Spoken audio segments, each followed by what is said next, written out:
Hello, I'm Mariana. If you're new here, if you're not, welcome back to my channel. Today's video is a new series that I'm starting.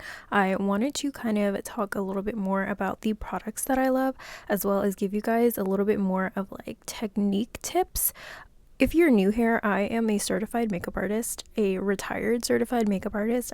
It was like a certification class to be a certified makeup artist, to do makeup on other people. I would say I know a little bit about makeup application.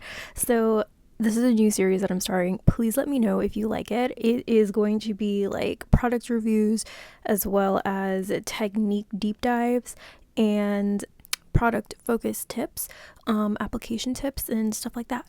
So my channel is usually just eye makeup, and I wanted to go a little bit more beyond that with this series. So let me know what you think, and let me know if you have any other video suggestions that inspire you from this first video of this series. Also, don't forget to like and subscribe and stick around. I would really appreciate it.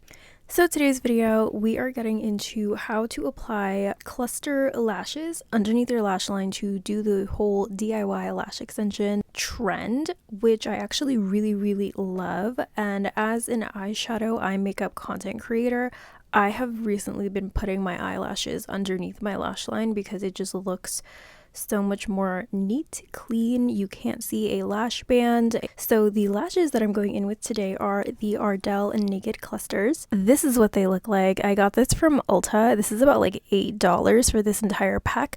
I did use a couple of them already, so I actually really do like these. They will be linked down below. So if you are new to DIY lash clusters or just like clusters in general, this is basically what the pack looks like. It'll have 8mm, 10mm, 12mm, and 14mm. It's basically just the length of the clusters that we're getting.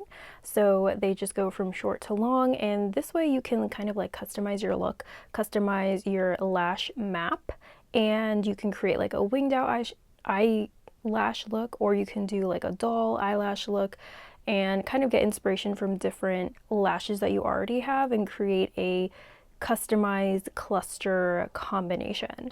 Also, the reason that I really love these specific lash clusters is because the lash band is a little bit wider than the individual lash clusters, meaning that the lash glue can stick much easier to it, and it's just easier to handle when you are applying it. This is what the lash cluster looks like. The lash band is pretty wide and long so that you can actually kind of use the surface area to stick it to your lashes. So I'm going to be going ahead and creating a winged out eyelash cluster look. So it's going to have the illusion of a cat eye lash. The things that you're going to need to create a DIY lash cluster situation is some tweezers and some lash glue for this particular lash pack, because it doesn't come with lash glue and these are like temporary lashes. So I'm using the Lily Lashes lash glue, and I'm just going to go ahead and place some lash glue right on top of the band and kind of like in the front. So usually when you're applying your lashes like on your lash line on the top, you want to make sure you put the lash glue on the top of the lash band, but we're gonna kind of go toward the front of it because that's the point of contact from the lash cluster to your lash line. So I'm going to go ahead and load up all of my lash clusters over here and just kind of map them out on my table in front of me. And the lash map that I'm using is going to be 10mm, 10mm, 12mm, and then 14mm. So I'm using 4 lash clusters for this look, and the reason that I'm starting off with 10 is because my lashes are pretty long. I did try these out already, and the 8mm is just came out invisible on my lashes because I do kind of have some length going on. And the reason for this lash map again is to make it like a cat eye that is gradually getting longer toward the end. So I went ahead and loaded up the lash clusters with some lash glue, and I'm just going to go ahead and pop them on. Another thing I want to mention is I find it much easier to apply this without any mascara on, but if you are going for like a natural lash look and like a temporary lash situation when you have your eye makeup done, you can definitely add mascara and it will blend a little bit better. But if you are going to keep this on for like a long period of time, I'd recommend not wearing any mascara. So I'm going to take my first lash cluster. This is the 14mm. I usually like to work from the outside going in And when I place this on the end, I like to leave a little bit of my natural lashes sticking out so that the longest part of this lash map is not drooping down and making my eyes look downturned. So I literally just placed it underneath my lash, and now I'm going to go ahead and just squish it together with my natural lashes. And it is pretty secure there. The way that I like to apply it is I like to hold the lash cluster in the middle of it so that I have full control of what's going on in the direction and I have as much force as I need. And then when I apply the second lash, I like to overlap it with the last lash just to make sure that there are no gaps and to make sure that the length transition is nice and gradual. So this process is pretty simple, but it can be very annoying when the lashes are not cooperating. So if you do leave your lash glue on the cluster for a little bit too long, like I just did, because I loaded everything up before I went to go ahead and place them, I do like to go back in with another layer if it's not sticking. And then with the glue still wet on the cluster, I like to take it and I kind of like to comb my lashes to kind of distribute the glue to make it stickier, and then I just place the lash right there and then it should stick. So another thing that kind of gets in the way or makes this process like tedious and annoying is when your tweezers have a lot of glue on it, which tends to happen in this case because you're applying the lashes and then you are to go ahead and kind of like squish them together with your natural lashes.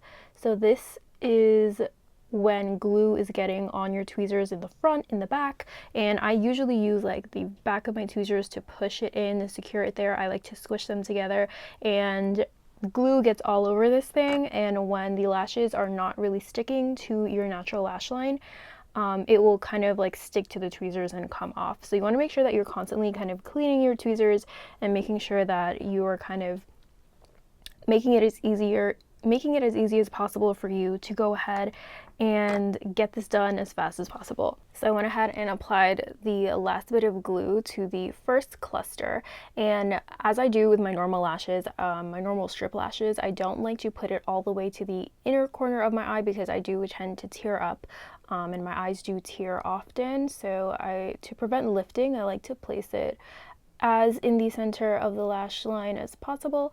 So I'm going ahead and combing the lashes a little bit with the tip of the cluster to just add a little bit of glue on there, and then it should stick right on there easily. And then I'm going to go ahead, first I'm going to clean off my tweezers by kind of like rubbing it on my finger, getting rid of the glue, and then we are going to go ahead and clamp the lash cluster to the natural lashes.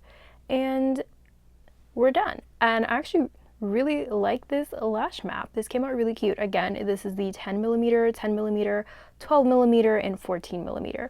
So I also want to mention that when you do go ahead and try to create a lash map to kind of accentuate your eyes or create a specific shape, you want to make sure that you're paying attention to the length of your own lashes. So if I were to go ahead and put an 8mm here, I think it would be like a really weird and more dramatic transition because my natural lashes are a little bit longer or the same length as the 8mm lashes, and as I said before, I did try that out and I did not like how it looked.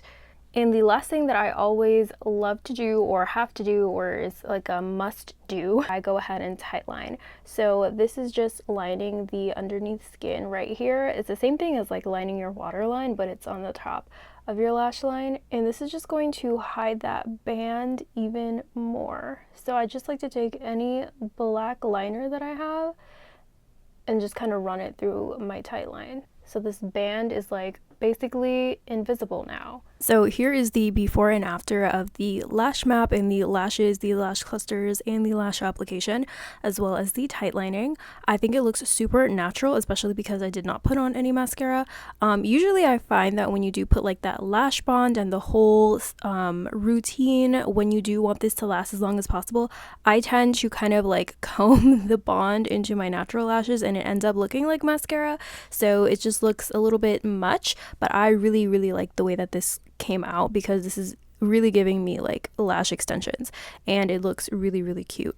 They're nice and fluffy. The lash map is really cute, and I like the way that it looks on me. So let me know what you think about this. I highly recommend these lash clusters.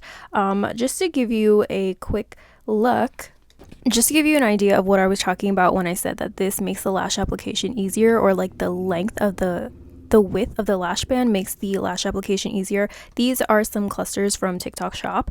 This is from the brand I Beauty. As you can see, the clusters, the width of the band of the clusters are much smaller than the width of the clusters than the width of the Ardell clusters. These are the Ardell clusters. The length of the band is much wider, so that just makes the application so much easier. Smaller clusters do give you room for more customization, but you do have to put on more clusters. For this look, I only used 4, but for that, you would probably have to use a little bit more, but it does give you room for customizing your lash map or the end result look.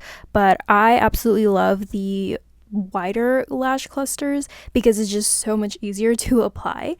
Just because I feel like you can get a little bit more glue onto the lash band to apply it easier. So I really hope that helped. Let me know down in the comments if you guys like to do this DIY lash extension as a temporary thing for just like a look or a night out, or if you like to kind of use that lash bond routine and all of those products to create like a long-lasting, semi-permanent situation, DIY lash extension situation. Let me know what you guys think. Again, these specific lashes will be linked to the video on YouTube, and I will leave a discount code if YouTube gives me one in the description box down below. Let me know what you guys think of this series, and let me know if you have any other video suggestions that you'd like to see from me for this series. Again, it's like product reviews, technique deep dives, and things of that nature. Don't forget to subscribe before you leave. Thank you guys so much for watching, and I'll see you guys next time. Bye!